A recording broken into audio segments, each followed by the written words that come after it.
This is Deborah Gitko, genealogy librarian with the Wayne County Public Library. Once again, I'm coming back to you with another small segment on how to, in terms of doing genealogy.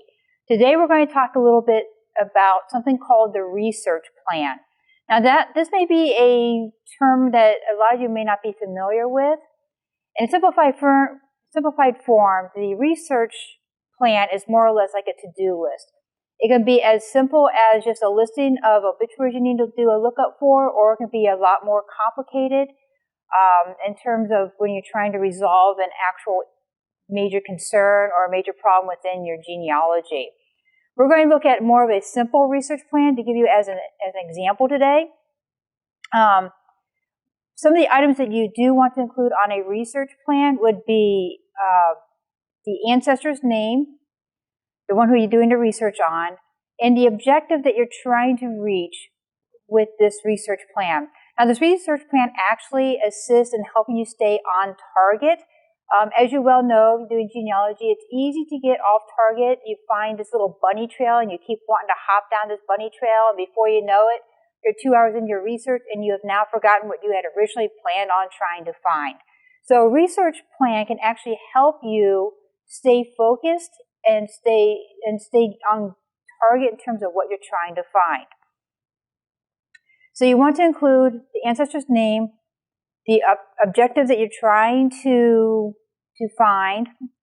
You may want to give a brief summary about what you do know about the individual, and possible resources that you may want to consult to try to find this information. For example, if you're looking for parents' names, you may want to look for an obituary, a birth record, a death record, a baptismal record, even a city directory. So you can actually include those as part of your sources to try to use to try to find the information you're seeking. To give you an example, actually before I give an example, I do want to make a comment that is not unusual if you have a major research project. It is quite common to have a lot of little to-do lists or a lot of little research plans within that major research project. For example, the one I've been working on here at the library within recent months, is a fairly complicated request. Someone had sent in a request. He had transcribed some names out of a German family Bible, and he'd included the names, the places of birth, and the dates of place of these individuals. However, the family Bible did not make it clear when they immigrated from overseas to here to the United States, and it was not clear in terms of how the individuals listed actually connected with each other. We did know, he did send information that the family Bible was dated in 1879, and it actually is in the possession of a descendant of the ancestor being researched. So basically, two main questions that he was asking was, when did the family come to the United States? And then he also wanted to sort through these names and organize them by family group. So within this major project, there were several different research plans that I would actually have to set forth and try to plan out, to plan my course of research. We're going to just take a look at one small element of that. Now keep in mind, with this whole project, I've been spending hours working on this project to try to get some of the backstory and try to come up with some of the information. But I have a form here. I just did this on Microsoft Word, and I just have a text box here. You can also do this on Excel, or you can just use a notebook, whatever you may have that's handy. So for this part of the research project, I have a separate research plan in which I'm trying to find out who is this Franz Joseph Fischer, F-I-S-C-H-E-R, who died on April 18th, 1955. So I have the name of the ancestor, who is Joseph Fischer. I have the date of when he died, and I'm going to guess that he died in Worcester, only based on what information that was given to me from the family Bible and through the researcher. It indicates that the family had resided here in Worcester, Ohio.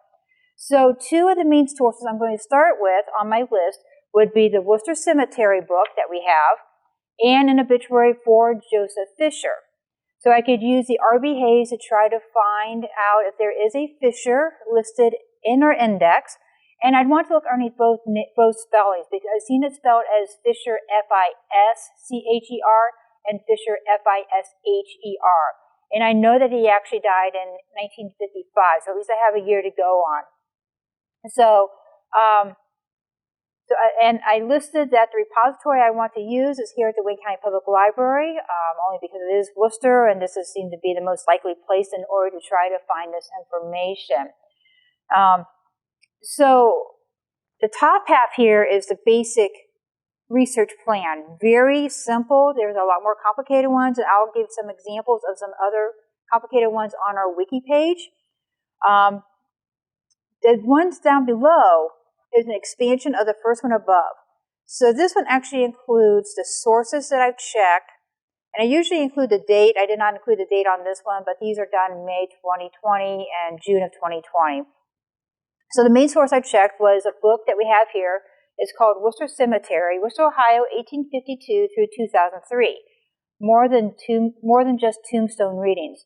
And sure enough, on page 374, I find a listing for Joseph Fisher, buried in section 26, lot 2035 there at Worcester Cemetery. And it gives that his birthday was October 19th, 1866, and that he died on April 18th, 1955. Next to him is his wife, at least I'm presuming it's his wife. I'll have to do the research to double check this information. And it's listed as Sidney, Sidney, F as in Francis, Fisher, born 9th of December, 1870, and died 25th of April, 1961. Now, because they're buried in the same section, the same lot, the ages seem to be about the same time period, or the birth and seems to be about the same time period. There's a good possibility that these are husband and wife. Also, Sidney was a name listed within the family Bible. So then, now that I verified that indeed that he did die in April 18th, 1955, I went to R.B. Hayes and I found that there's a citation that there's an obituary for Joseph Fisher in the Worcester Daily Record on Tuesday, April 19th, 1955 on page 2. And they're spelling it underneath the name Fischer. And his obituaries are pretty nice. It actually gives his birth date, and it also indicates that he was born to a Frederica and a Joseph Fisher. So once again, these are names that were given within the family Bible, so I made the connection there. And it did verify that he died in Worcester, over here at the Worcester Community Hospital, on April 18th, 1955. The obituary further indicates that he was married to a Sidney Francis McAfee on October 1st, 1895.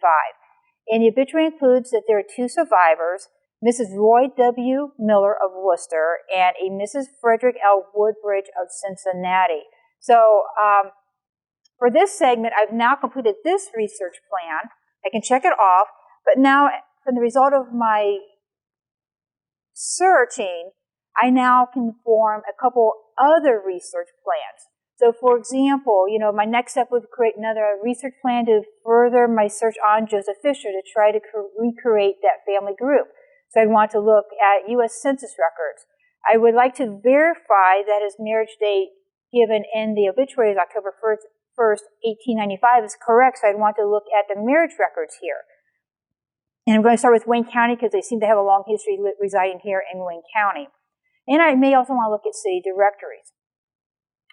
Also, I want to try to identify who this Mrs. Roy W. Miller is and who Mrs. Frederick L. Woodbridge would be.